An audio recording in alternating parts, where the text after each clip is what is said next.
Trust me, people love unique products. If you market and price it well, this can be a high profit business. Remember, this is not cheap concrete. It's a premium product and people are ready to pay for good design and durability. So let's summarize this. UHPC is 3 to 5 times stronger than regular concrete. You need less material and less steel. It lasts much longer. It's great for both infrastructure and architectural projects.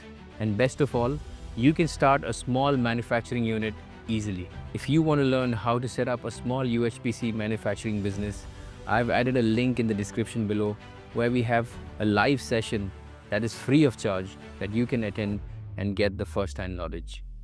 If you like this video, hit the like button, share it with someone who's in construction, and don't forget to subscribe for more insights on precast and high-performance building materials.